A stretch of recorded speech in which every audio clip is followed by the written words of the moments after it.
while their teams were already in camp. This is all part of a sprint during this pandemic to have a workable, if shortened, NBA season. Now, this schedule release show will include just games from now until the All-Star break in early March. Have you ever seen a major American sports league only put half a schedule out before? Yeah, me neither. But the league wants to maintain flexibility in case of COVID-related delays and postponements. The goal is a 72-game season that ends May 17th, then a play-in tournament and a playoffs that can end in July. Now, in order to cut down travel, there are significantly more back-to-backs between teams, home and homes, or just home and home and home and homes. Here's an example. In January alone, the Sixers will play consecutive games against the same opponent at the same location 4 times. So hosting the Hornets, then the Heat, the Celtics, then going over to Detroit to play 2 games in 3 days there. So yeah, we are 18 days away, an unprecedented season in an unprecedented time. And before we get to more of the marquee games, Matt, as a player, how do you change how you prepare for a season that is going to look like this? I think it's just different for each player. Obviously, Bron has had about 2 months off, so I think he'll slowly but surely start revving his engine, even starting in training camp. I don't see him participating fully in training camp in the first. Obviously, he'll probably play their Christmas game, but kind of pace himself, understanding it's a marathon. But some guys like Trae Young says he hasn't played in 9 months. Right. You know, some of these younger guys are excited to get back out there. At the end of the day, I think they understand how special this is. If 2020 has taught us anything, it's not to take anything for granted. So no matter what the circumstances are, back-to-back games. I remember the lockout season, Paul, we first came back. We played, 3 games in 4 nights? Yeah. It was crazy. So these guys are excited to get back out and play, but I expect the superstars to ease their way into the season. What about you, Paul? These athletes, NBA players, are the most adaptable athletes in the world. I mean, since I've come into the league, like Matt said, we've had 3 lockouts. Right. You know, we had 50-game seasons. We started on Christmas. We had a bubble. I mean, we just coming off a season that said this was unprecedented. Now we're coming to another season. The league, the players, they're ready for anything. It's about just being ready mentally. We already know they're going to be in physical shape. I mean, they're going to do something they haven't done before. They're going to play in their arenas without fans. They're going to play back-to-back against the same teams in the same arena. So there's nothing these NBA players can't do. I mean, I don't put nothing past them. They'll make the adjustment. Because at the end of the day, they're just still playing basketball. I mean, considering what's going on in the world, these guys are getting to play basketball, so they'll be ready. Well, I know you guys are all creature of habit, though. You have your game day routines, but those have been disrupted already for any team that participated in the bubble. So people are kind of used to throwing it all up in the air, just like the rest of us are with all of our lives, right? We all had our routines, and those went out the window. All right, as was released earlier this week, here is the opening week national TV slate. Now, on opening night, we have December 22nd on TNT. KD finally making his official Nets debut and gets to face his former team, the Warriors. Would have been a little more juicy with Clay there, but boy, it's still a really good matchup. Followed by ring night in LA as the Clippers face the champion Lakers. Hey, ring night, of course they bring the Clippers. Of course they do. I'm not sure if I come out of the locker room when We're going to collect that and we're going to make you watch. On December 23rd, Giannis and the Bucks facing the Celtics on TNT. Then CP3 making his debut for the Suns against Luka and the Mavs on ESPN. I can't wait for that one. On Christmas Day, starting at noon on ESPN, Pelicans Heat. Then on ABC at 2:30, we'll have Warriors Bucks, Nets Celtics, and Kyrie's return to Boston. Mavericks Lakers at 8, Luka LeBron. And finally at 10:30, Clippers Nuggets in a Western Conference Semis rematch. Now, Paul, I know you are a huge believer in Luka's star potential. Is he ready to be opposite LeBron for the Christmas primetime game? I mean, I would have put KD in that spot. You know, I mean, he's a young up-and-coming star, and he's must-see TV. I mean, but he's not there yet, not opposite of LeBron. You know, you got to say either Giannis or KD, someone of that stature. But, you know, the kid is must-watch TV, and he's puts up hell of a stats. And he did get a triple-double the last time he played against Bron. Those games have been good. I mean, so I don't mind it at all. It's probably the truth. I love it. I mean, it's there. Luka's next in line. I think he's in line still. I say within the next 3 to 4 years, it'll be Luka's league. And I'm saying within that 3 to 4 years, he still might take an MVP. But I think, you know, there's still some guys ahead of him, like Paul said. But, he's definitely must-watch TV. What he did in the bubble, what he's done since he's touched this game has been so special. So I'm excited to see him go against Braun on the big game on Christmas Day. And that leap he made from year 1 to year 2 was unusual, so unusual, yes. right? And then what he's going to do from there, we can only wait and watch. Now, one of the other marquee days in the first half of the schedule is, of course, Martin Luther King Day, featuring 5 nationally televised games. The first 2 are going to be on NBA TV, and the last 3 on TNT, concluding with Bucks Nets and Warriors Lakers. Now, ABC is going to have 7 games starting January 30th through the All-Star break, including 5 Saturday primetime games. This is a good schedule. Lakers Celtics, Warriors Mavs, KD back in Golden State, Heat Lakers finals rematch, Clippers Bucks, and I mean, there's so many good matchups here. Paul, what do you want to see most from these marquee showcase matchups? I want to see KD versus Giannis. Because, look, in many people's eyes, we know LeBron just showed everybody he's still the best in the league. Giannis is a 2-time MVP, but still might not even be the best in the Eastern Conference. Talk to him. With KD coming back. So I'm intrigued to see, like, that matchup right there. And then KD being off so long, like, look, saying, I'm back, y'all. I know he's been the MVP the last 2 times, but I'm still in the league. And my name is Kevin Durant. Right. I think people quickly forget because he hasn't played in so long who he was and what he was about. He was running with my homeboy Rico Hines runs at El Camino College this past offseason, and everybody was impressed. So I think he's going to be the common theme throughout the first 2 months, or maybe in the whole season, just because he's bouncing back off an Achilles. But everyone that I've talked to and has seen him play says he looks like KD. So I'm excited for it. They're my excited. If they stay healthy and can gel, they're coming out the East for me. I mean, by the way, also playing with Kyrie Irving. Early too, right? Right? I mean, don't forget, there's games you turn on the TV and Kyrie. That's Matrodamus. Right? They got a nice We need a graphic for that. Matrodamus. Predictions. Calling it early. Yes. He's got the whole thing going. No, I mean, you could be, turn on your TV for Kevin Durant and get the Kyrie Irving show, right? Yeah, I mean, there are nights where nobody handles the ball like that. That's what makes them scary. And you got to think the rest of their core, too. They still got a good, solid, young core, too. Re-signing Joe Harris, having Karis LeVert and DeAndre Jordan and Dinwiddie. I mean, and then, Steve Nash, the Steve Nash experiment. And those guys respect him. And I'm interested to see what kind of mind he brings to that kind of team. So the Nets, if they can stay healthy and get that chemistry, they're going to be scary this year. Now, Paul, I don't know when you guys first got to the Nets. Maybe it was the last time everyone put the Nets all over the national TV schedule, Christmas Day, ABC games. Maybe after you're there for a little bit less so. But now the Nets are back, ladies and gentlemen. They're definitely back. We will see what happens.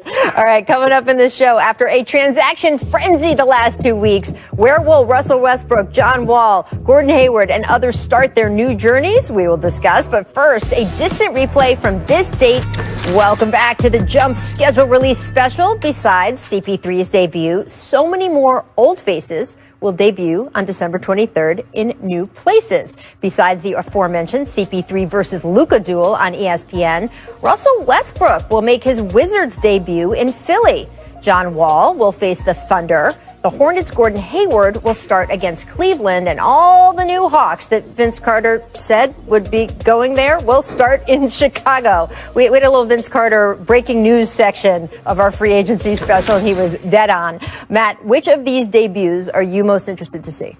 We got KD out of the way. That's who I'm most excited to see. But I'm excited to see how John and Russ do in their new situations. To me, that trade didn't make a lot of sense to me because they're so similar in game. Obviously, Russ is more decorated with accolades, a little bit older, but they're very similar. But I'm really excited to see what CP3 does for Devin Booker and Aiden out there, because Chris, you can say what you want, but he makes every team he plays on better. He's going to be probably the best thing that's happened for Devin Booker, allowing him to play off the ball and take a lot of attention off him and a lot of pressure off him. So I'm really looking forward to what CP3 does with those young Phoenix Suns. Well, for me, it's going to be John Wall. And it's going to be like this. And it's been like this. It's always going to be that player that you always pair with James Harden because of his style of play. So it was like I was interested to see CP3 when he first got there. I was interested to see Russ. And now it's John, because the way Harden's style of play is so interesting. The way it contrasts with these other guys, sometimes we don't think it matches.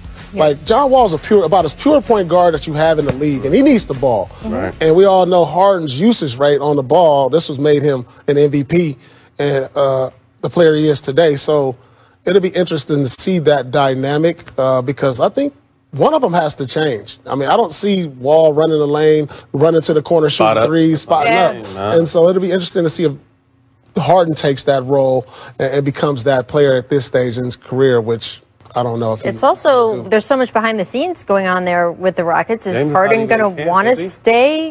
Is James going to want to change his style for a situation he might not stay with? I mean, it just depends. I think James Harden has a choice whether he wants to just be one of the all-time great scorers, offensive threats in the game, or actually try to win a championship. And it's up to him because he can if he wants to. I think the next step is kind of coming off the ball more and then knowing that anytime you want, you can get your shot, but let the team play and flow and let everyone else get going so it's not always three guys looking at you. And whenever James decides to take that next step, if Paul said it, if he wants to, then that's where they're going to be in contention. But I like what they've done. If you can get a healthy John Wall and a healthy DeMarcus Cousins, people are forgetting about Boogie. If you can get a healthy Boogie Cousins, you got PJ Tucker there still.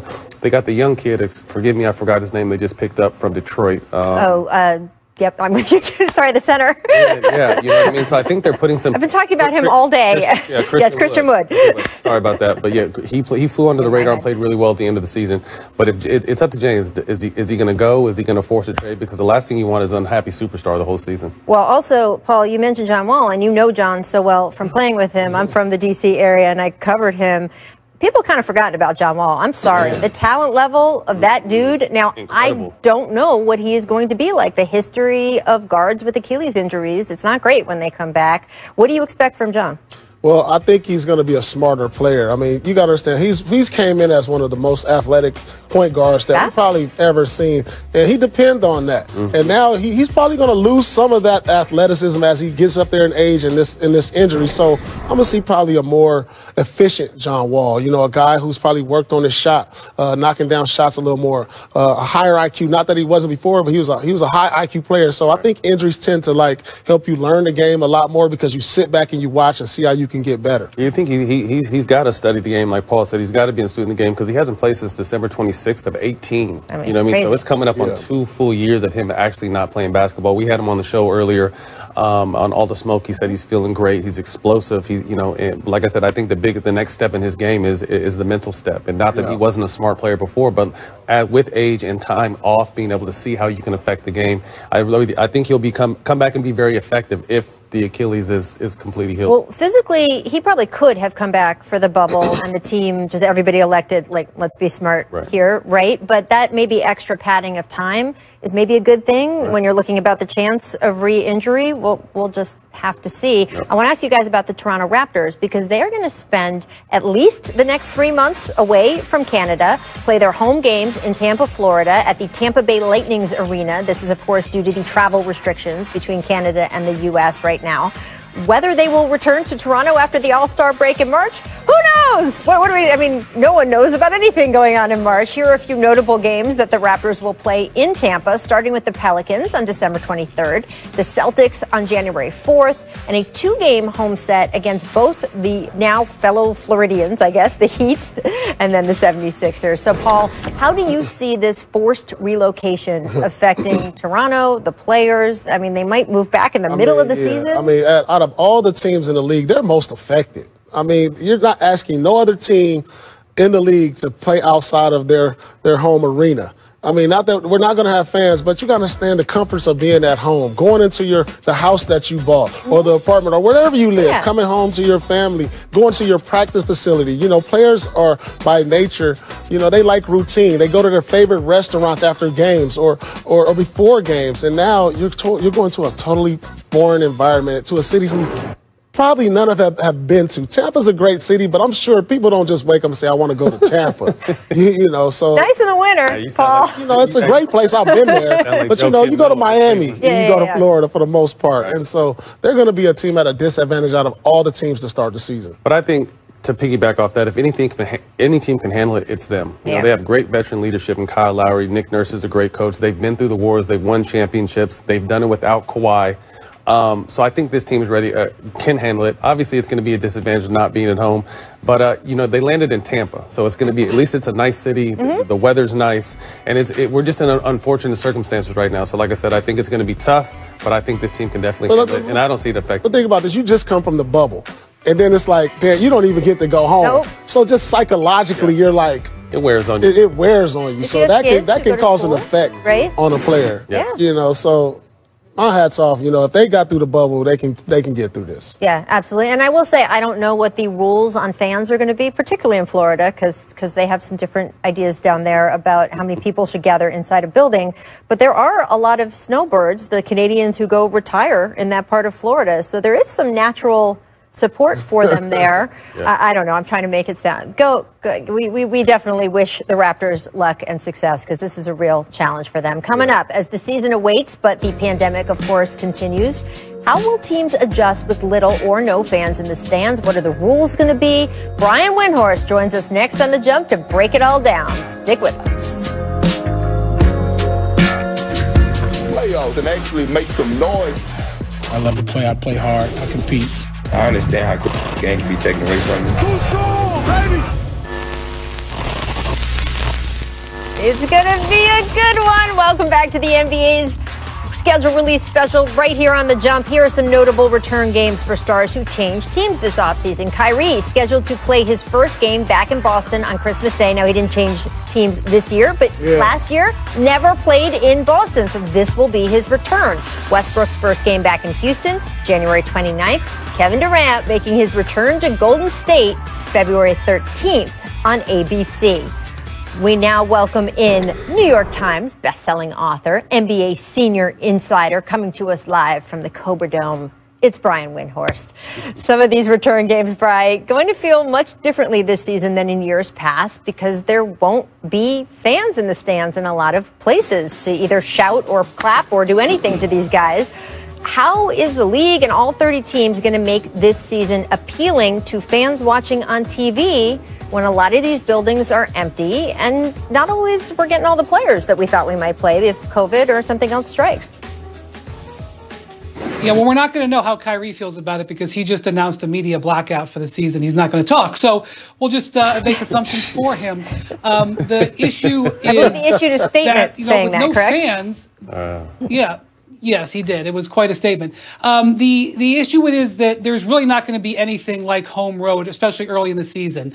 But I think it's important to realize that there are two halves of this schedule, and there are going to be games in the first half where the home road balance is going to feel different, because you're not going to have the animosity going into an opposing arena, especially if you're a player who's coming back and potentially could get booed. But there's going to be that second half of the schedule, hopefully, knock on wood, after the vaccine becomes much more available in the country, and we may be able to see a very different NBA. As we see what we see at the start in December could be so different than what we see in April and May.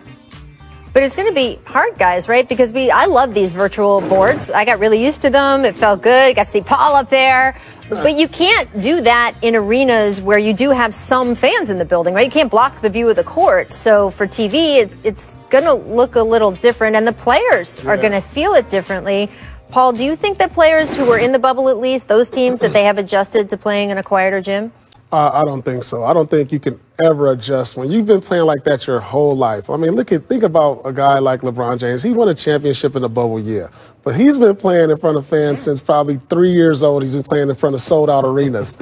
And so it's hard to really get adjusted to that. I mean, I really feed off the crowd. You know, it's good for some teams. Some teams like Atlanta, they don't really have a large crowd. They don't really mind it. You know, but just that crowd, what the lift it gives you. Because are you telling me the Clippers, they're up 3-1 in the series, if they're in front of their home crowd, do they give that lead up? Yeah. I don't think so. So that's a tough adjustment to make for the players. Well, we did. Y'all had that crowd behind y'all. Man. That was amazing. We came back. We gave up a 3-1. It's tough. Obviously, we've been born to play in front of crowds. That's what we've been doing our whole careers. But we understand what the circumstances are. I think that the bubble gave people a great taste of what it's going to be like. Obviously, going to a larger arena is going to be different. But I really feel like the NBA has done a great job, and they're going to have some tricks up their sleeves to hopefully shrink the room or shrink the arena somewhat and still make it exciting. But what I like is, obviously, with the shortened seasons, there's just so much more attention to detail, and games mean more. And then we have the play-in stuff now. So I think they're going to do everything they possibly possibly can with crazy schedules and situations just to continue to keep the hype around the league, to keep the fans tuned in. We obviously have more back-to-backs this time because they are trying to play in a condensed schedule. So, Brian, what is the league telling teams about resting players while also realizing that 99% of the fans are going to be watching these games on TV, and when the stars don't show up, that's not good for business?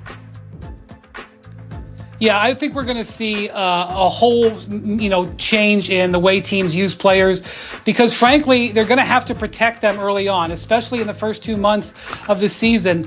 Now, the one thing that is difficult to comprehend and that the league understandably isn't making public is that they have been at least 100 players to test positive for COVID, both back in June and then this last week. And there's probably been dozens more, if not triple digits more, who've dealt with this illness away. So there's going to be a bunch of people who have antibodies. But the team's number one priority is going to protect the players for the long haul and to protect outbreaks so that if a player does get sick, they're going to have to isolate that player and they're going to be very careful in how fast they want to bring them back because one of the things that we're seeing here is that for some people this lingers. So there's going to be bigger rosters. The active rosters per game are going to be bigger, and that is probably going to mean that individual games will probably mean less, especially for teams like the Lakers who are coming off a short off season. Yeah, but you look at the key dates, right, for the 2020-2021 season, Brian, and you talk about the COVID impact. They've got teams playing 4 games a week. This isn't like the NFL where there's a 6-day break, guys, between games, and you can kind of see how much it's run rampant through your franchise. And by the way, you've been breathing and sweating directly with no football helmets, no baseball field to spread out over. On the other teams, if you get a positive test, I am very intrigued, and there will be, by the way, there will be positive tests. There will. How they are going to manage the ripple effect when they're already trying to cram the season together. I don't know what you guys as players would want them to do or feel comfortable with. This is going to be a major, this season more than any is going to, the COVID and injuries are going to have more effect on playoff seeding or teams making or not making the playoffs than ever before. And I can see that coming. You're going to have guys miss 3 or 4 games because of COVID, and then you could be 1 game behind a playoff spot in a position where a guy that you really need in your rotation is not going to be there. And so this is going to have effect all the way down the line, though. And so it's fair game. I mean, it's fair game across the league. So everybody's going to have to deal with it. It's not like it's subject to just 1 team or 2 teams. It's all across the league. Well, this what makes the play-in tournament so special now. Yeah. Because you're probably going to lose key guys throughout the season, and hopefully you can have everyone healthy towards the end of the season. But this is going to give that 7 to 10 spot. It's going to be up for grabs because I'm sure there might be a team that we would have thought would have been at least in the top 3, maybe top 5, that maybe slipped down to 8 or 9 because of bad luck with COVID testing. So this is going to bring that much more excitement to the play-in tournament, I think. One of the challenges with this schedule, when the league, when you look at the entire thing, as I have, there is definitely what they call baseball scheduling, where the teams are going to stay in a city and play a couple of games. But when the league made the decision to play home and home against the other conference, East-West, it meant that there's going to be 4 and 6 game road trips. It's just going to happen. The Golden State Warriors are opening the season with a 4-game road trip. And if you're going to relocate 4, 5, 6 times, you are going to run a higher risk of getting players infected. We are looking at college basketball and seeing all kinds of postponements and cancellations. We are seeing college basketball teams in some cases fly on 2 different planes to try to limit the possibility of outbreak. We are seeing teams reschedule games like, hey, you and I are free on Friday, let's play. And I think there's a possibility, especially early in the season, we could see that. The most important thing is getting the volume of games in. We may not see that 15-15 home and road on the East-West conferences, but the NBA is acknowledging that this is going to be something they're going to have to try to manage. They've done with complicated stuff before with COVID. Let's see how it goes. And this is going to be hard if there is, say, a Miami Marlins or Baltimore Ravens kind of situation where it rips through a team.